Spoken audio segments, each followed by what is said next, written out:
Here. All right, so go ahead and give me your name, sir. Ray LaFrombois. And what rank were you when you were with the Midlothian Fire Department?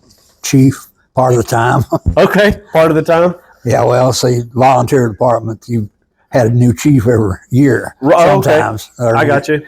They elected one every year. Oh, okay. So it was an election process is how it worked? Yeah. Okay. Yeah, so it wasn't like you were appointed chief one year and you stayed that way for a long time? No, I just was elected that for about 15, 20 years. You just keep getting reelected. Yeah. Okay, nothing wrong with that. How long did you work for Midlothian? No, run that by again. How long did you work for Midlothian? How long did you volunteer for Midlothian? Oh, for the volunteer part. Yes, sir. Yes, sir. 20-something years. Okay. When did you start? It's about 65, I think. Okay.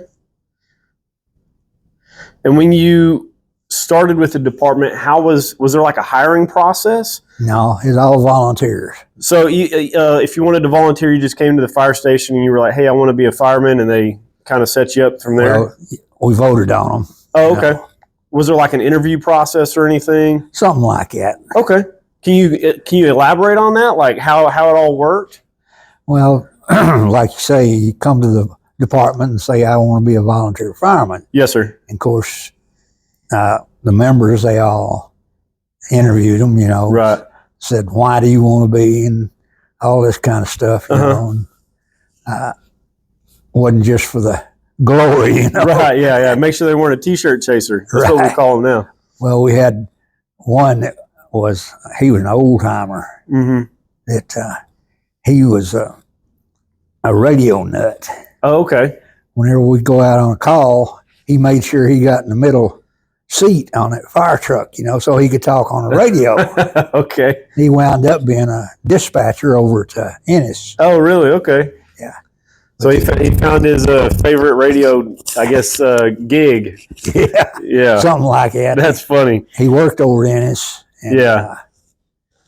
He drove back and forth every day. And of course, when the fire alarm went off, like I said, he tried to get in the middle. He'd always try to jump in that seat, huh? Yeah. That's funny. Let's see. So you said you were chief for how many years? Well, was it off and on, or was it consecutive that you were chief? Mostly consecutive, but okay, there was a year or two in there that I wasn't. Oh, okay. It was. Do you know who was the chief when you weren't? Well, we had Charlie Adams, which he's gone. Yes, sir. And I can't. C.B. Bird. He's gone too. I'm about the only one of the old timers, Old timers left around, huh? Yeah. That's kind of why I wanted to get this done. I was talking to Chief Lucia about it, a bunch of the old members and everything, and he said, "Well, there's one that you need to get sooner than later," and he said, "That's Chief LaFrombois." Yeah, right. And not to be disrespectful or rude or anything, but. Yeah, I ain't gonna be around there forever. I'm 83. None of us will be. So. No, I'm 83 years old. Where did you grow up? Did you grow up in Midlothian? What year did you graduate high school? 59. 59. So I have a question for you. I've heard it called the Blue Jean Factory Fire, and I've heard it called the Mid-Tex Fire.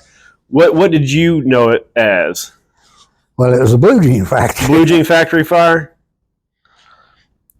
You weren't with the department at that time, were you? No, I was actually in the Marines then. When that happened? Yeah. Okay, yeah, that makes sense because you said you joined in 59, correct? No. Well, I joined the Marines. Marine Corps.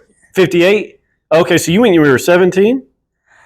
Actually, I joined when I was 17. Okay. But I didn't really go in until I was 18. Till you were 18. Okay, awesome. So one of the things I read about that is that the night watchman, Earl Blythe, is the one that, I think that's the name that I found, that reported the fire. Yeah. Is that correct? Adams, I think, was... Adams? Yeah. The CB, or the Charlie Adams? No. This was an old man. Oh, okay. Old man. I got you. He was just like I said, an old guy, and they hired him, to walk around at night and punch a time clock. I got you. So he's the one that found the fire. As far as I know. Now, I wasn't here. Right, yeah. But that's the story I got. So the story that I've heard is, and you may or may not know, but the story that I heard is whoever found the fire, like a week or two later, ended up dead found dead somewhere. So that it's kind of unsure if it was connected or if it was just. I don't think it's connected. Don't think it was connected. He was an old guy. Yeah, so he was an older gentleman? Yeah. Okay, all right. Yeah, it's just, so I have several little history books about Midlothian, and in there they mention, I want to say the name was Earl Blythe, or maybe I have the name wrong, but it said that he was found dead on October 15th, which is about a week or so after the fire, but it doesn't say if it was related or not. Yeah, so I don't think it was. Okay, yeah. And like I said, I don't think that was his name. Yeah, you said it was Adams, correct? Yeah. Okay, I'll have to look more into that. So you grew up here in Midlothian. Where'd your parents work? What'd your parents do for work? Nothing. Well, my dad was a painter, house painter. Okay. He went blind. He started out, he was a painter, ship painter down in Houston. Oh, okay. And back then they used lead-based paint. Yeah. And he got that in his eyes. And Oof. Went blind. Yeah. Of course, he was a full-blood Indian. Oh, okay. And so he went back up to the reservation to die. I got you. Did you work what'd you do for work outside of the fire department? You weren't volunteering. Well, I was supposed to be working for Western Auto in downtown. Yes, sir. That was one of the good things, I was right downtown. Yes, sir. Most of the time. So if something came out, you were right there. Yeah. I got you. People used to laugh about it. They could see me if I was in the store, it was blocked down from the fire station. Yeah. And they'd say, well, he's jogging along, it's just a grass fire. Yeah. And then when that siren went off the second time, that was a house fire. Oh, okay. And they said, then he put on the steam, And then he get to running real hard. Yeah. I got you. Yeah, it's the same thing today. Yeah. Of course, back then, when I first joined, we just had the old big siren. Yes, sir. Back there, that 5 horsepower. Yeah. So you said if the siren went off twice, that meant a structure fire. Right. So 3 times to downtown. 3 times it meant downtown. Can you explain that more for me? Like one blast of the siren meant one thing, and then 2 meant a structure. Yeah. Well, like I said, 1 blast was a grass fire. Yes, sir. A rural fire, anyway. And then 2 was a structure fire. Okay. And 3 was a supposedly downtown business fire. Oh, okay. So I've seen that before too, that they mentioned what the different tones meant, and I think it was from like the early days, early 1900s, when they would have the bell and they would ring the bell, and it was the same thing. I think 1, it wasn't a grass fire, but 1 meant that there was a fire, 2 meant that there was a house fire, and then 3 meant it was in downtown. I don't know about that. Yeah. I just mentioned that because it's similar to what you're saying that, yeah, well, I don't know. It said where that bell tower was located on one of those pictures. The corner of Avenue 8th and, 8th Street and Avenue G is what I'm trying to say. So almost kind of directly across from where Old Station 1 is, where they're building the new city. No, it was in behind the service station. Leroy Roten had a service station there. Okay. There's a cafe there now. Oh, okay. In the same building. Oh, okay. So the bell tower was over there. Yeah, it was in behind there. That was a telephone company office too. Oh, okay. They had it was not an old, but anyway, a structure, Right. And the lady lived there that was a telephone operator. Uh-huh. And they had a rope hooked up to that bell. Right. And when somebody called in a fire, she'd pull that rope. Pull that rope and it would ring the bell. Yeah. I got you. So did you know that the fire department in, I want to say it was 1908 or 09, bought the bell from the old college, and that's how they got that? That I don't know. Yeah, that I know that for sure. Because, That's a little before my time. Yeah, just a little bit. But I've read that in some of the historical accounts that they bought that bell from the college that used to be where Kimmel Park is now. Yeah. And did you know that the archway at Kimmel Park is built out of the same brick that the fire admin is built out of? No, I didn't know that. That's an interesting fact. It's just one of those nifty things. Yeah. How did you hear about Midlothian? Is this from you growing up here? How did you hear about the fire department? Well, from growing up here. What interested you in coming to the fire department? Nothing. Nothing? No. Just walking by one day? Now the chief, Leroy Roten. Okay. Well, he was a businessman. He had the service station there. Yes, sir. And he come to my boss and said, "Hey, why don't you let him join the fire department?" Let him. Yeah, right. Yeah. So I joined the fire department. Just doing what you're told. Yeah. What'd you say his name was? Leroy what? Leroy Roten. Roten. R-O-T-E-N? Right, R-O-T-E-N. I'm just writing these names down because they're names that I haven't heard before. All right. We already kind of talked about what the hiring process was, the interview and everybody. We went through that. Is there anybody that, when you joined the fire department, that joined with you? Like, is anybody the close time that you joined with? No, not really. Okay. Like I said, most of them are dead now. Yeah. Did you get was there any kind of like training that you had to go through to be able to ride the truck or do anything like that? I'm going to pause it real quick. Now they've got so many new streets in, Oh, yeah. We just got interrupted by a car fire that's on the highway here.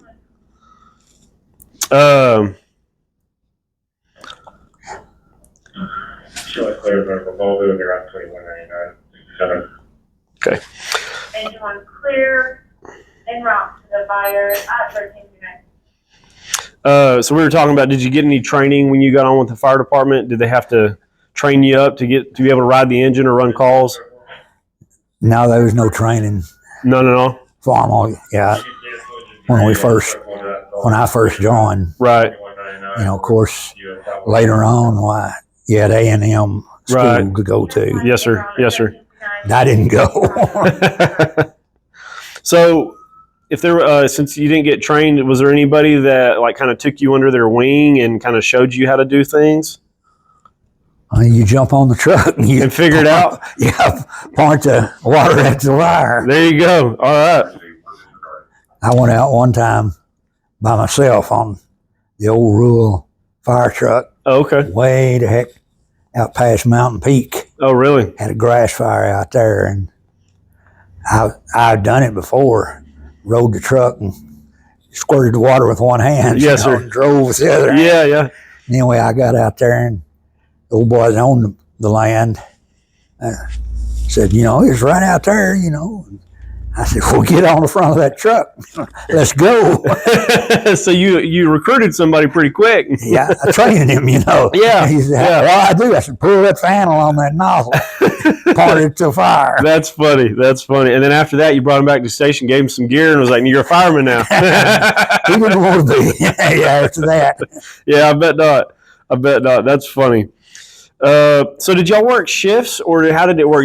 Nobody ever really stayed at the station? It was just everybody came? No, nobody stayed at the station. We just, at first it was just that siren. Right. And then I bought some plectrons, which is...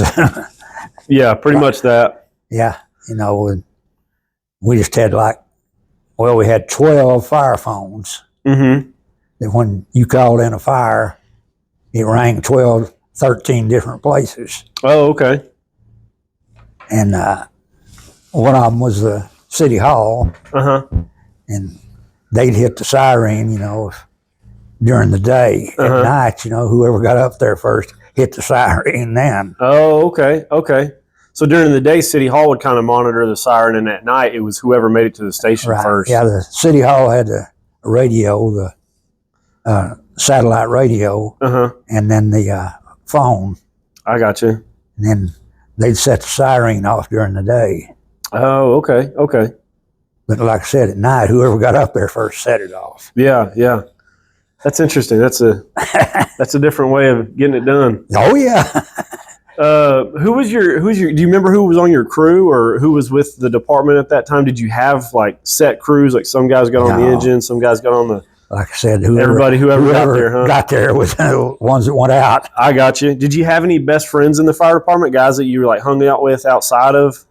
Well, just basically Dennis Parker. He was one of the assistant chiefs. Okay. Me and him kind of hung out together. I got you.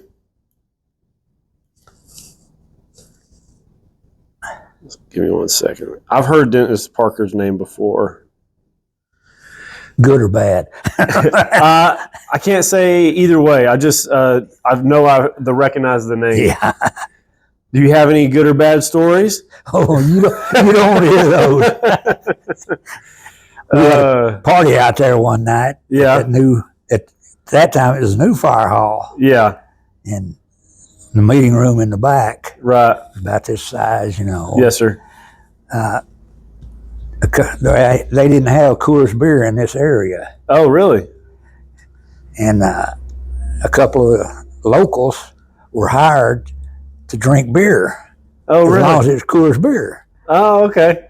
That was their job during the day, was to go around to these bars and go in there and buy a round of beer for everybody as long as it was Coors. Yeah.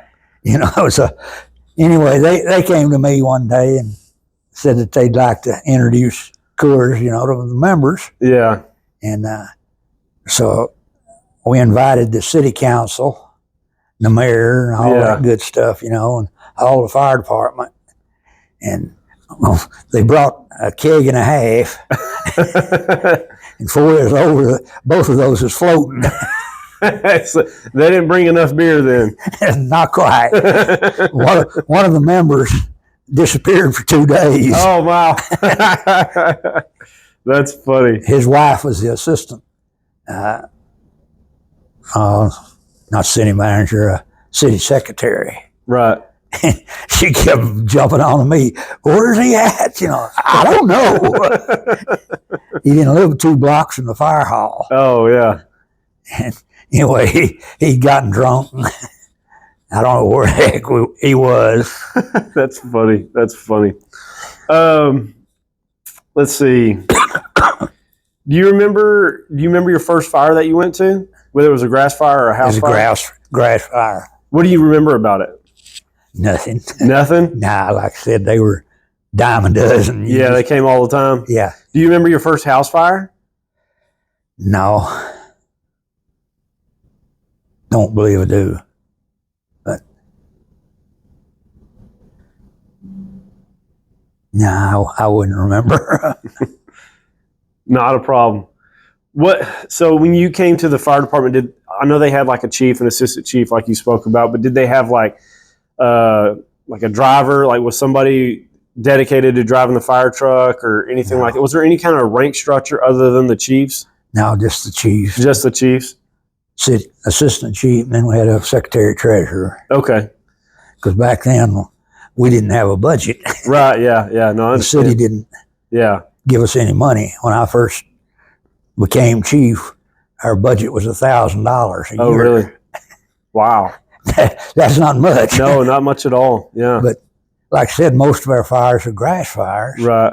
And you go out to some farmer's house and put his pasture out, he might give you $500 or something like that. So we had a little fund of our own. You know? Yeah. That's pretty interesting. So what did you guys use the $1,000 for? What mainly was the budget? What was the money spent on, I guess is what I'm trying to figure out. Well, just keeping the trucks up. Keeping the trucks up and going and fuel and all that? Well, not the fuel. The city furnished that. Oh, okay. They furnished, changing oil and all that. Okay, so just like if there was any major repairs for the truck or if you had to replace something. Okay, that makes sense. Excuse me. Was there any big fires during your career that you remember that were like significant? Well, we had one grass fire that went from, where Giftco Road is? Yes, sir, sure do. Went from there to Grand Prairie. Oh, really? Yeah. Wow, that's a big one. Oh, yes. Yeah. I was out 36 hours on that. Oh, wow. Wow. So who all came to help with that? Everybody in the country. Everybody and their mom, huh? Yeah. Grab a bucket, let's go. Well, different fire departments. We Yes, had sir. all the fire departments in Ellis County, Uh-huh. some in Dallas County, and we even had one from, I forget what county Frost is. Oh, yeah. Yeah, Frost is Way down there. yeah, way down south in Ellis County, yeah. It's out of Ellis County. Actually, it's in Navarro County, isn't it? Yeah. Yeah. It's way, I've got cousins that live down there. It's Oh, a long yeah. way off. Yeah, it's about an hour. yeah. Yeah. They came. Wow, that's crazy. Well, they heard all chatter on the radio. You know, they had Ellis County frequency, Oh, okay. and they called me and said, "Can we come?" You Yeah, know, sure. come on. you Yeah, know. we ain't gonna tell you no. That's funny.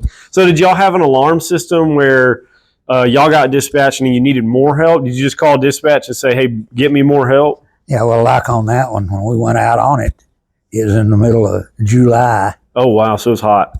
It was 110 degrees. Woo. The humidity was like 10%, Oh, wow. and 5-mile-an-hour winds. Ooh, not good. Not a good combination. No, Not at started all. there at the railroad tracks. Uh huh.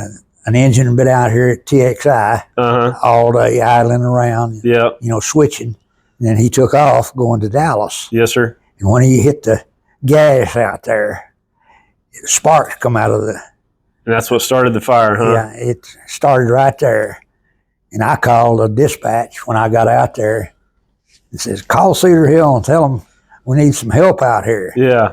And she called me back in a minute and says, "Well, Charles Ray says they can't come. They're out on a fire of their own." Oh, wow. I says, "That's okay." Says, "Give him about 5 minutes and this is going to be his fire anyway." Yeah, he's going to have to come to it. Yeah. Yeah. I looked up about 2 minutes and there Here some of they their come. trucks come, you know. I got you. That's funny. They kept calling other Dallas County units, you know, Right.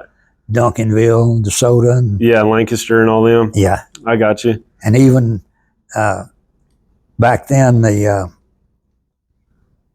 had a crash truck out at Grand Prairie. Oh, yeah. Okay. That was the reserve air base, you know, back then. Yep. Of course, they moved it now. Yes, sir. But anyway, back then, that was the reserve air base. Mm-hmm.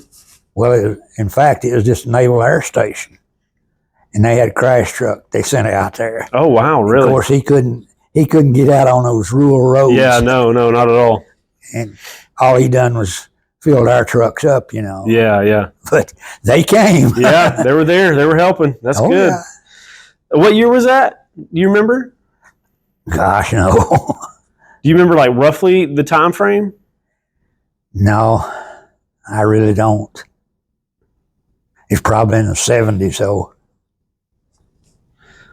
That's interesting, though, that even back then, you know, like, because nowadays we talk about, like, mutual aid with other cities and everything, and, like, what we would do if we had a certain situation. One of the things is if we had, like, a big fuel fire, like, who are we calling? Who's the closest Right. ARF truck?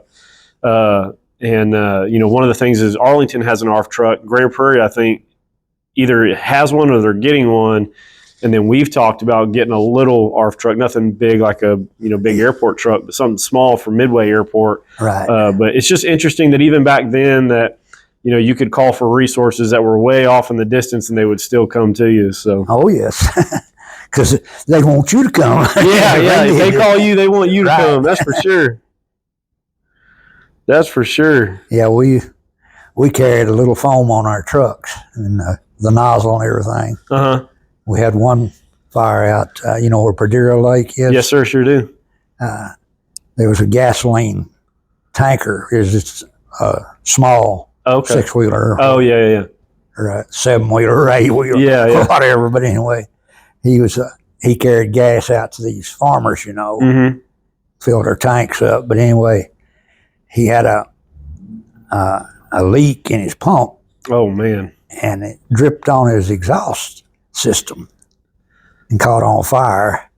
And he was right out there at Perdera Lake, Oh, wow. where that back then is Yeah, like that, you know, Yes, sir. divided. And anyway, he was right there, and the old boy died. Oh, really? Yeah, That's not we good. put it out with the foam. Yeah. We had a woman fireman. Uh-huh. She was a Dallas fireman. Okay. And anyway, she grabbed that foam nozzle, and she was right up front, putting that out. Oh, really? She just went right up there. She was getting after it. Oh, yeah. Nothing wrong with that. Uh-uh. So she was a Dallas fireman, and she volunteered down here? Right. Yeah. Do you remember her name? Mickey Harden. M-I-C-K? M-I-C-K-E or whatever. Okay. And what was her last name? Harden. Harden. Yeah, her folks still live here. Oh, do they? Yeah. Is she got no longer with us? Well, I don't know. I haven't kept up with her. It's just interesting. I'll have to look into that. That's some pretty interesting history there. As the only female fireman we've had.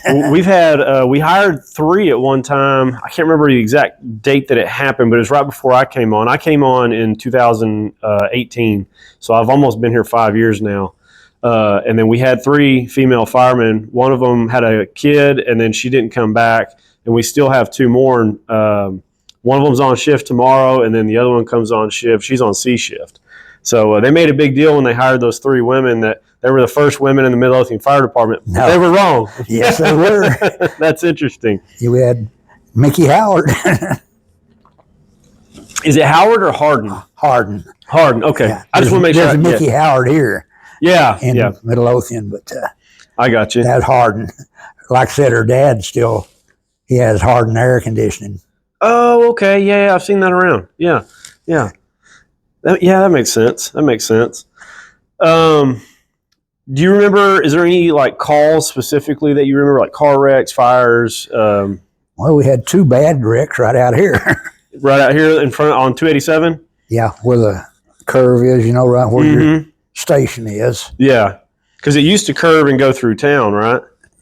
Yeah. 287 did before it went. Well, actually, many, many long years ago, it went up Avenue F. Oh, really? Yeah, that was 287. Took off and went up Avenue F. Okay. Went down to 8th Street. Yeah.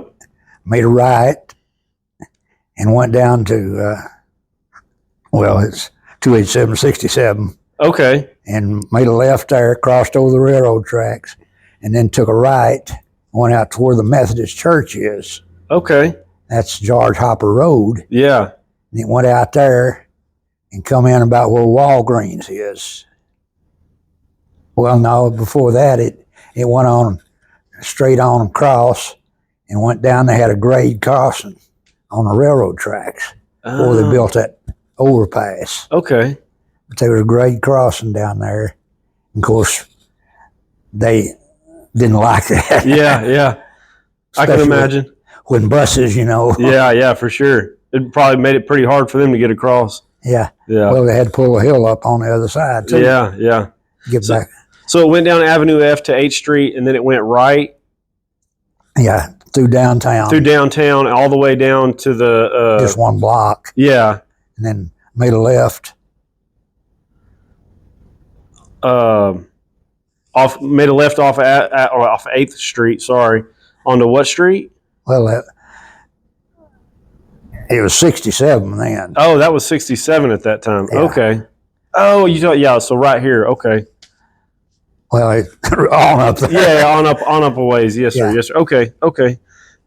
Yeah, I didn't know, because when I was in high school, when you would come down 287, it went down Main Street essentially, and then back off that way. Yeah, well, like I said, when it went up the hill after that grade crossing, where Shady Grove Road is? Mm-hmm. That was 287.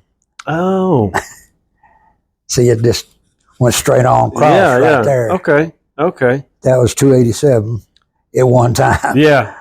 How things have changed, huh? Yes. Just a little bit. Of course, that was back when I was just a little bitty kid. Yeah. That's 70 years ago. Yeah, right, yeah.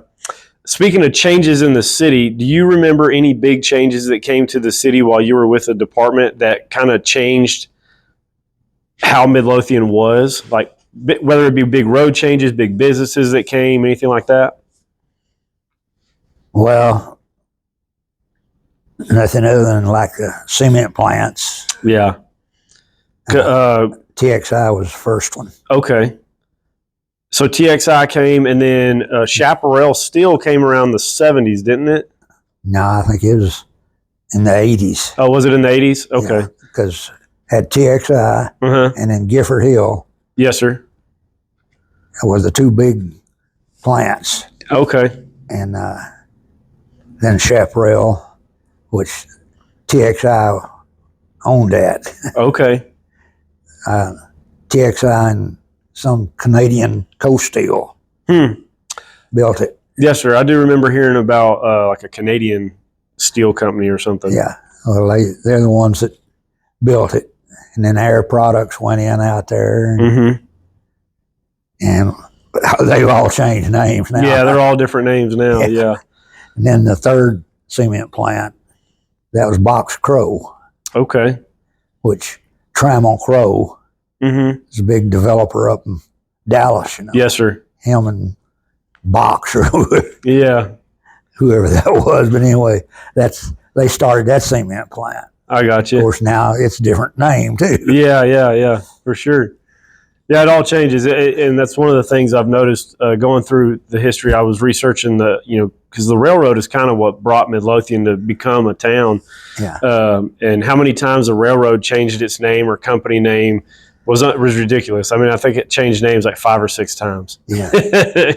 Santa Fe. And Santa Fe, and then it was Mexican Central, and then it was Chicago, Texas. Topeka, Santa Fe was what started out. Yeah. And then it was just Santa Fe, and then it's Burlington, Northern Santa Fe now. Yeah, and it's changed so many times. Yeah.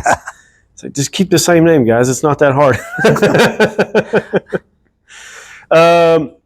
Did y'all train a lot while you were in the fire department? Was that something did y'all have like a certain day you trained, or? Well, we started out, we met, twice a month, every other Monday. And one was a business meeting and the other was a training meeting. Okay. And then we started out, of course, they paid the volunteers. Right. They wasn't getting rich all right. Yeah. Got $1.50 a meeting. Oh, okay. And then they came to me and said, well, can we just make one check instead of sending out a check to everybody? And then you would dish out the funds from there. No, we put it in our... Oh, you put it in like your... slush fund. Yeah, there you go. Yeah. We call it a kitty now. Yeah. Yeah. Same thing. Yeah, same thing. Yeah, for sure. Did you have any so what did you discuss in the, not the training meeting, what was the other one?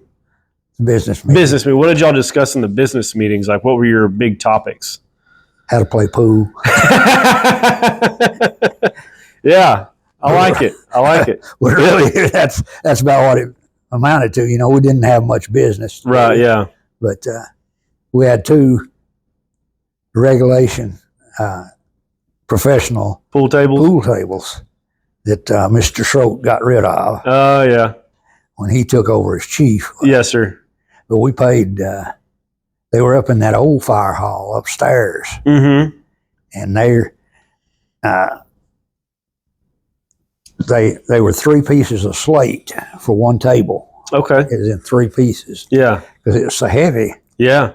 That slate was 2 inches thick. I can imagine that thing was heavy. Yeah. But we paid to have them moved down there to the fire hall. Okay. And everybody used them. Yeah, for sure. But it cost like $300 to get them recovered. Oh, wow. That's a lot of money. Well, it was back then. Yeah, it still is today, yeah. But the last time they recovered them, they offered, Fort Worth Billiard Supply offered me like $1,200 a piece for them. To buy them off of you? Yeah. Okay. Yeah, they said, if you ever want to get rid of them, yeah, we'll buy them. Yeah. Because like I said, they were professional. Right. They weren't just home. Yeah, they weren't some cheap ones you get at Walmart. No. Yeah. Not quite. Yeah. But I don't know. Like I said, when Schroet took over, well, he didn't appreciate that. He didn't like. Yeah. He didn't like anything the volunteers done. Oh, okay. So anyway, Yeah. No, that's kind of cool because I volunteer also in Joshua, and we have a pool table. We have like a mezzanine, and there's a pool table up there. And when it's not 105 degrees outside, a lot of the guys go up there and play pool. So that's kind of cool. That I've always heard that pool has been a thing in the fire department ever from way back. Yeah, it's kind of killed time kind of thing. So it's interesting to know that y'all had pool tables up there. Did y'all use the fire hall for anything else, like the old fire hall? Is that just kind of like where you had your meetings, or did y'all use it as a storage building? we didn't use it for nothing really. Just to put your pool tables in there? Well, we moved the pool tables when they built a new fire station. Oh, okay. It cost $1,000 to get them moved, you know. Yeah, because they're heavy. Ford Business Supply had to come in there and take one apart and take the slate out and everything, and then move it one piece at a time. Yeah. Like I said, they were heavy. Oh, I bet they were. So what? So going back to the meetings for the trainings that you did, was there any particular trainings that you enjoyed more than others? No, not really. Back then, a lot of people would give us an old house or something to burn, you know. Okay. On our training meetings. Okay. So y'all would do that quite often? Probably every 2 or 3 months. Oh, wow. That's a lot, actually. It's such a feat to do that nowadays. We had one house donated to us off of Walnut Grove not too long ago, and there's so many regulations for it nowadays that it's almost impossible to do. But it's interesting that you guys, that happened a lot back then. Yeah, well, you'd call the EPA. Yeah. And tell them, you know, you're going to burn that house. Right. Otherwise, they jump all over you, you know. So did y'all have to like tear out certain things, or could you burn it with? Oh, no, we empty it out mostly. Okay. And then, you know, like the training, set a little fire in there and go bust the window out and spray around and all that. Yeah. How did you guys start your fires? What did you use? Did you just use like, what would you guys use to start your fires? Gasoline. And did you use like pallets or hay or anything to keep it going? Nah. You just lit the gasoline and let it do its work? These are old houses. Right, yeah, so the shiplap and everything? Yeah. Okay. They burn good. Yeah, I bet they do. Yeah, we had one fire that over Sardis that us and Ovilla and Waxahachie Rural went out on. We got there first, and it was old 2-story house. Yeah. And it was old, of course, wood. Right.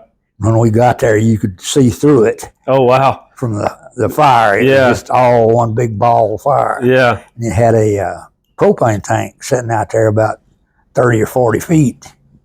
And that's all we done. We tried to keep that tank cool. Cooling off, yeah. Keep it every once in a while, though, it would go off. Yeah. It'd get hot enough that it'd blow the safety valve. Yeah, the pressure valve, yeah. It'd shoot fire 200 or 300 feet in the air. Oh, wow. First time I'd done that, you know, it scared the shit out of everybody. Yeah. Boom. I can imagine. Yeah. You have to get a new pair of shorts. Right. Yeah. That's funny. Wow. Where was that at? You said it's over by Sardis? Well, yeah, it was off of 287 there. I can't think of the name of the road now. Used to know them all, but yeah. Just before you get to Waxahachie, right? Yeah. I got you. That's funny. I was going to ask you something else, and I forgot about it. They built Old Station 1 that used to be across from the Newton cabin. They built that in the 60s. 64. 64. Is that when did you join the fire department? 65, right? Right. So it was already there. Yeah. And it was City Hall was in there, weren't they? The City Hall, the police department. Everybody ran out of there. And okay. The mayor and city council. Man, y'all had the whole kit and caboodle in there. Yeah. That's funny. The right-hand side, north end of that was City Hall. Okay. And then the council chambers was right in between there. Yes, sir. Between them and the bay. Yep. And then the police department was in the back. Of course, we only had one policeman. Yeah. You know. Yeah. So he was in high cotton. Yeah. Had an office. Yeah. He was living high on the hog. Yeah. Yeah. That's funny. So how many, was it always four? I think if I remember right, it was 4 bays, correct? Right. And there was always 4 bays for you guys, correct? Okay. And there was there sleeping quarters there? Could you sleep there if you wanted to? Well, was the back end. That was our training room. Okay. That's what he turned into sleeping quarters. Okay. Did you ever spend the night at the station? Oh, we did once or twice like in the middle of July when we were having grass fires. All the time? Yeah. The time you get back in, it's going off again. Yeah. You know? So we just said, to heck with it, let's stay here. Yeah. I don't blame you. Did y'all ever, was there a kitchen there? Did you ever cook meals at the station? What was your favorite, did you have like a favorite meal that somebody cooked? No, we like I said, we didn't have shifts, Right, yeah. When we have a party or something, we used the kitchen. Yeah. But other than that, it wasn't used. It's kind of like a potluck thing? Yeah. Basically, it was more like kind of like this right here? Yeah, with a stove in it. Yeah. Was there anything that somebody would bring that you were, like, that was mine, I'm going to get me some of that? No. Nobody's wife made like a really good dessert or anything? Well, it might have been. Just can't remember? No. That's all right. Do you remember the apparatus that you guys had at that time? Well, we had the old 51 Chevrolet, which is grass fire truck. Yes, sir. And then we had a 64 International pumper. Uh-huh. And I don't remember what else, but what was your favorite to drive? The old grass fire truck. The old grass fire truck? Yeah. Yeah, Richard Profit built that.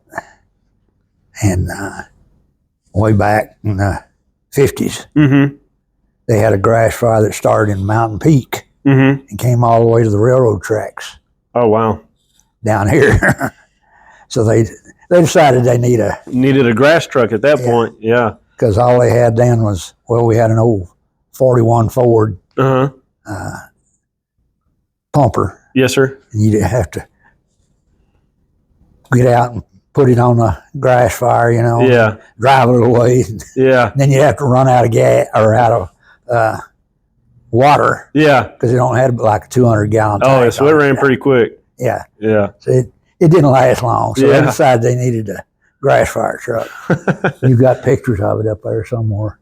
Yes, so I think in the hallway there's a picture of all the apparatus lined up on the on 8th Street, right across from the station. So where they used to keep everything, I guess. Yeah. Yeah. Let's see. Did you have a mentor that you looked up to, or was that Dennis Parker? Like you said, y'all hung out a lot. Was he kind of a mentor to you, or just like a? No, he wasn't a mentor. It was just buddies or whatever, you know. Did you have a mentor or somebody that you looked up to in the fire department? No.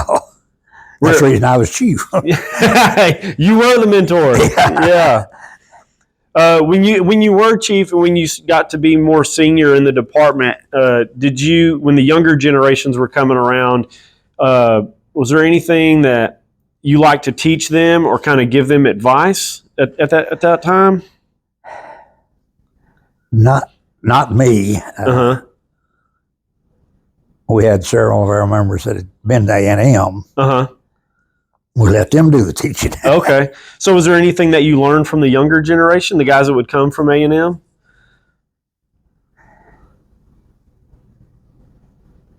Well, not right offhand. Yeah, not that you can remember off the top of your head. Did you guys send people to A&M quite often? Oh, yeah, once a year. Once a year you had somebody going? Two or three people go. So at that time, were the volunteers pretty consistent? Like if they started, they kind of stayed volunteers, or was it always changing in and out of people? Most of them were stayed. Once they came, they stayed for a while, huh? Right. That's good. That's good that you had that continuity. You kind of had that experience. Except one or two we had to kick off. So what got somebody kicked off from the department at that time? Well, they wasn't attending meetings or fires. Oh, okay, so they just weren't doing their part. Right. Did you get to take your gear home, or was your gear stayed at the station? Most of them stayed at the station. I had gear in my pickup. Right. So the chiefs would have their gear with them, but everybody else had to come to the station. Yeah. That makes sense. That's a good tactic to have. Yeah. Yeah. One funny thing, Charles Ray Sims was chief over at Cedar Hill. Uh-huh. He was their first paid chief, Okay. in fact. But he was also a volunteer chief. And they used to have a nudist colony out here. Uh-huh. Did you know that? A nudist Nudist. colony? Oh, no, I did not know that. Interesting. Off a shallow road out north of town, Uh-huh. They had this nudist colony. Yeah, yeah. And anyway, we was laughing, me and Charles Ray, one day that we had a fire out there, Charter House fire. Yeah. We was laughing and said, he says, I've had more people show up for this fire than I've seen in 10 years. Everybody was coming to see the nudist colony. Yeah. I thought they'd see something, Yeah. Of course, Yeah. didn't see a thing. Yeah. That's funny. Firemen don't change. No. They're all the same. Yeah. He said, we had people hanging off the back of the truck. We had more people we knew what to do with. Yeah. That's funny. Was there any kind of new technology that came about in the fire service that you can remember throughout your career that kind of changed how you guys did things? Oh, there's several things, but I don't remember them offhand. When did you guys, do you remember when you guys got SCBAs or if you ever had them? Oh, yeah, we had them. Did you have them from when you started? No. So when did you guys first get SCBAs? I don't remember. Do you remember when, like, not the year, but do you remember when you got them? Like, what was your first thoughts about them? I was kind of skeptical about them at first, Yeah. Something new. Yeah. And then we had to fill them up, Of course, I'm sure you got a compressor here. Yeah, we've got all the fancy stuff. Yeah, well, we didn't. Yeah. I finally talked to people that owned this welder supply. Yes, sir. It's called it's changed names again, but it was Praxair. Well, it was a welder supply. Uh-huh. Anyway, I knew the guy that owned it. The two guys, they were both of them Dick. Yes, was sir. their name. Dick Burt and Dick Hawkins. Uh-huh. Anyway, I talked Dick Hawkins into furnishing us the air. Mm-hmm. Gave us 7 different cylinders. He made a cascade for us. Okay.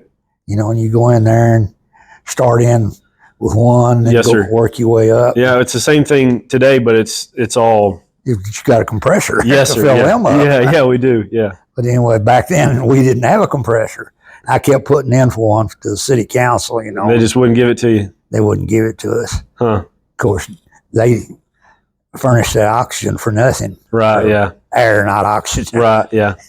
But we get one of them empty, or almost empty, and carried it out there, and they just give us another one. Then you'd have to swap all them tanks out. Oh man, that sounds like a real headache. It was. Yeah. But it beat nothing, Yeah, that's true. So do you remember how many y'all had? No, we probably had 10 of them. Oh, really? Okay. Did you use them very often? Yeah, quite a bit. Did you? So just because I don't know, before that, did y'all go inside houses that were on fire? Or we tried not to. Tried not to? Yeah. And then once you got those, did that kind of change your tactics where y'all were moving inside more often? Yeah, well, like I said, we had people that went to A&M and right. They taught different things, how to attack a fire from the inside. Yes, sir. Or, like I said, if you go up, and open a window and squirt it around inside and close the window. Yes, sir. And that'll put the fire out. Yes, sir. 99 times out of 100. Yes, sir. Absolutely. But there's one time it ain't going to.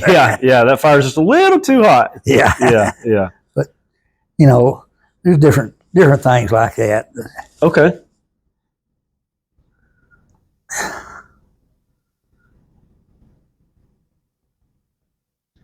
Well, I about run out. That's fine. I just got a few more that I want to ask you. Did y'all do any pranks around the station? Pull pranks on each other? No, not really. Not really. Okay, so we'll get. I'll kind of wrap it up a little bit here. We've been going for quite a bit here. Being the chief of the department, was there any advice that you would give to like a new firefighter today on just being a new fireman in the firehouse? Only advice I'd give is do what you're told. Do what you're told. Yeah. I got you. If you could go back and talk to your younger self on when you got hired on the department, was there anything that you would tell yourself? No.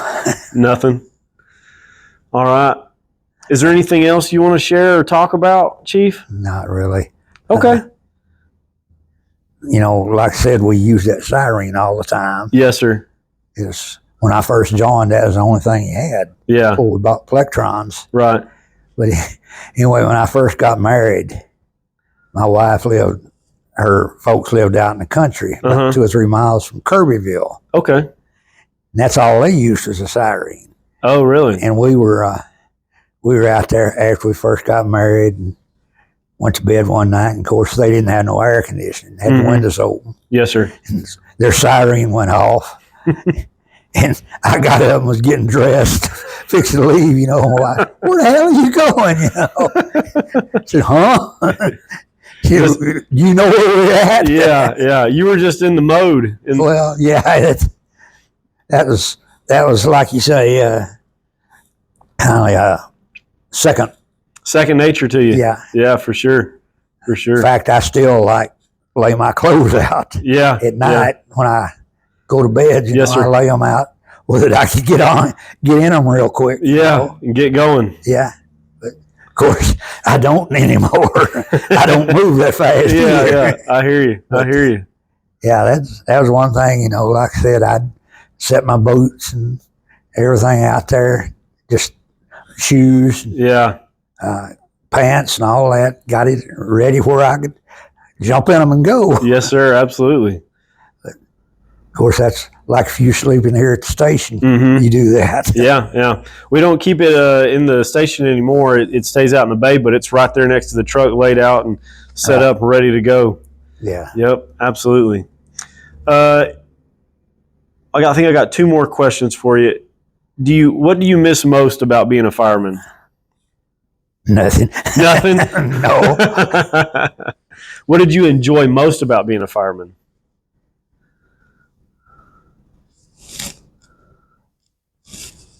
That's hard to say. Hard to say? Yeah. What made you stay with the department? It sounded like you were kind of pushed to join the department, but what made you stick around? I just kind of enjoyed it. You kind of enjoyed it, just kind of enjoyed helping out people? Yeah. I got you. I think that's why most of us do this job, is we enjoy helping people in their time of need, and we enjoy being the jack of all trades is what it is. Yes. Yeah. Because they always say if you want it done and you can't figure it out, call the fire department, and they'll figure out a way to do it. Oh, yes. Yeah. All right, sir. Well, if you don't have anything else, I don't have any other questions. I greatly appreciate your time, and I greatly appreciate you coming up here. And feel free to come by anytime you want. If you want to come by, grab a cup of coffee, we're always here. So. Oh, now. Yeah. You're more than welcome anytime. Yeah, you was asking about some of the fires and stuff. Yes, sir. We had 2 right out here, bad wrecks. And went out on one of them, and it was a head-on collision. And one of the guys was in a 65 Mustang. Oh, okay. And he had his foot on the brake and hands on the steering wheel. Yeah. They hit head on. And then it caught fire. Oof. And of course he was a crispy critter. Yeah, he was fried up. Yeah. Anyway, we got the fire put out, and the ambulance is out here, or hearse. And so I got the job of getting in there. We had to hearse tool, to Yeah. pop the doors open. Yes, sir. And I crawled in there, and this guy, when I guess when you get burnt like that, Yeah. it fuses your joints. Yes, sir. They aren't flexible Yeah, anymore. no, they don't move very easily. No. And anyway, I went in there and I was trying to get this guy out, and he wouldn't go out the doors, so it busted the windshield out. Uh-huh. So I said, well, go out the windshield, Yeah. And so I started pushing him out the windshield, and that leg was still on the brake, Yeah. And I didn't know that it wouldn't move. I reached up there, and got that leg, Yeah. straightened it out, and it just popped off, Oh, wow. So I handed it out. I said, here's part of him, And he was a highway patrolman, Yeah. brand new. Yeah. This is his first wreck. Oh, wow. And he was out there directing traffic, and watching what we were doing. Yeah. All of that. And I handed that leg out there, here's part of him. Yeah. And highway patrolman got sicker than a dog, I know traffic, That was. He wasn't ready. No, not for that. Of course, I wasn't either, really. Yeah. I was already committed to it. Yeah, it was already getting done, so. Yeah. And another one we had right out there was another head-on. There's a family coming from Mansfield, Uh-huh. going to DT's Okay. to eat lunch. Yes, sir. They just got out of church, Mm-hmm. and the little girl was driving. She was 15, 16 years old. She was just learning, Yep. Anyway, they got hit head-on, and there was a little girl in the back seat with her mother, Mm-hmm. and she's about 10 or 11 years old. She went from the back seat through the windshield. Oh, wow. Her head was stuck through the windshield, up to there. That was one I didn't much like, Yeah, I can imagine. I was with the ambulance then. Yeah. I was just a volunteer with the ambulance. Yes, sir. And anyway, we got her out. We busted the rest of the windshield out to get her out of there. Uh-huh. Of course, she had glass all in her eyes. Yeah, for sure. And the good thing was she was unconscious. Yeah. Anyway, we loaded her in the ambulance and was taking her to Mansfield. Mm-hmm. That was back before they had that big fancy hospital. Yeah. They just had a little bitty hospital. Mm-hmm. And we was carrying her to Mansfield. And I was sitting in the back with her. Mm-hmm. Wasn't sitting, but anyway, Yeah. I was in the back with her. And her mother was in the front seat with the ambulance driver. Yeah. And back then, the ambulance they had a cabinet, had a Formica top on it that was just up to the top of the seats. Yes, sir. And anyway, the mother was in the front with him, Mm-hmm. and that little girl would come too every once in a while, and she'd try to grab her eyes, because they was full Right, of they were glass. hurting, yeah. And she'd scream, and the mother would turn around and look, and Yeah. she'd pass out, and she'd hit her head on that. On that little shelf. Yeah. Oh, wow. And 2 or 3 times in between here and Mansfield. Mansfield Hospital, and I was trying to hold the little girl's hands down, to keep her from Rubbing her eyes, rubbing yeah. her eyes, 'cause that wouldn't be good. No, not at all. But yeah, that mother almost killed herself. Yeah. Do you remember if that little girl made it or not? Last I had heard, she was still in a coma about 2 months later. Oh, really? Yeah. So I don't know. After that, I kind of lost touch with it, Right, yeah. Yeah, that hospital is where Mansfield City Hall is. Oh, okay. They took over the building after Yeah. that hospital closed, Okay. and they didn't have nothing for a while. Right. Then they built that big fancy The big one. fancy one, yeah. Yeah. We head out there quite a bit. They